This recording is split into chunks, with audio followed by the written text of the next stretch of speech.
Well, America is back and heading to the moon again in a very big way.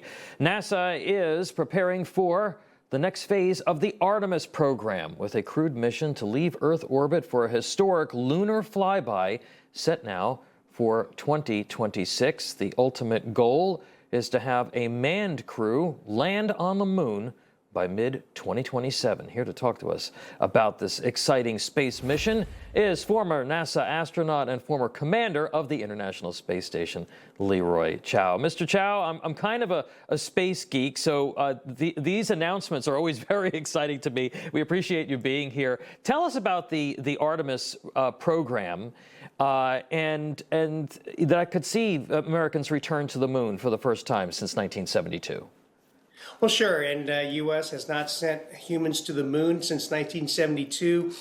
This mission will send humans back. They won't be landing, but they'll be going around the moon in a way like the Apollo 8 mission of 1968.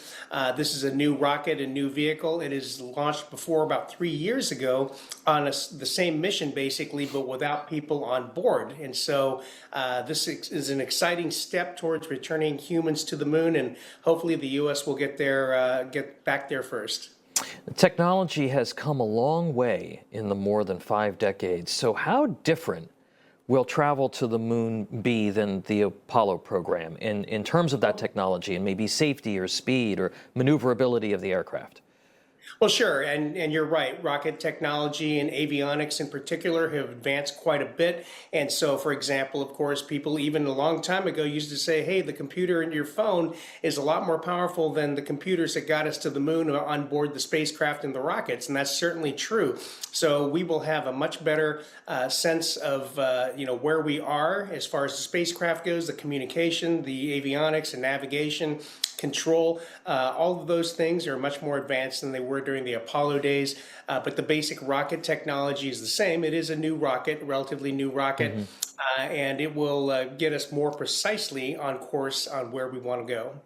Mr. Chow, have we made it cheaper at all? I mean, I remember they canceled the Apollo program because they said it was too expensive. They canceled the shuttle program because they said it was too expensive and it wasn't efficient.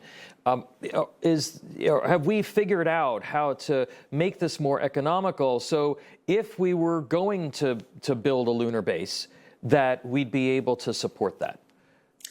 No, unfortunately, it has not gotten less expensive. NASA, like most large organizations, as they go on, they become more bureaucratic. There is more red tape, more inefficiencies. So the program today is much, much more expensive, even adjusted for time inflation and all that, than the Apollo missions were. And for an example, this entire rocket, none of it is reusable, right? The only piece that comes back is the Orion capsule, which has the crew on board. As opposed to, say, SpaceX, Elon Musk's Starship, it's being designed to be a fully reusable system, and that's really going to be a game changer. That is going to dramatically bring launch costs down even further than recovering Falcon 9 first stages. And so their technology, by the way, will be a part of the moon landings. SpaceX has been contracted to build one of the landers. So, I'm glad to see that we're at least working in partnership like that. It's going to be so cool. Now, in terms of Artemis 3, which is what we were just talking about, that could be in 2027, and expected to include astronauts landing on the south pole of the moon or near there. That's never been done before. Why target that area of the lunar surface?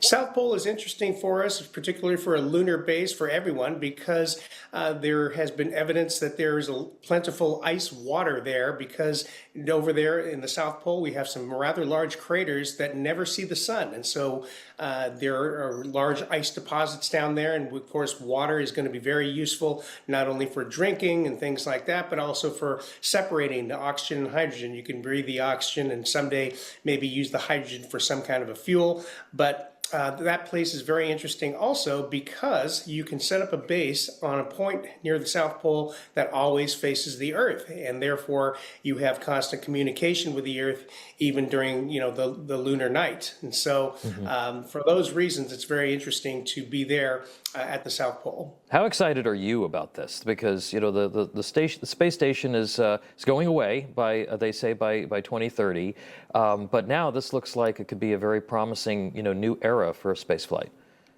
Absolutely. I'm very excited about this. I was 8 years old when Apollo 11 landed on the moon, and that's what got me starting to dream about wanting to become an astronaut myself. And, even when I was selected back in 1990, that was a very exciting time because President Bush Sr., he had proposed going back to the moon and onto Mars by 2019, on foot boots on the ground by 2019. So for my astronaut class, we were excited that, one or more of us might have a chance to go back to the moon or even onto Mars, but unfortunately it hasn't happened yet. So I'm very excited to see us continue to move forward, and even if it was slower than we had liked, but I'm keeping my fingers crossed. That's great, and let's see if Donald Trump can get it done. Former NASA astronaut Leroy Chiao. Thank you, sir. We're certainly gonna be following this exciting mission and have you back. Thank you.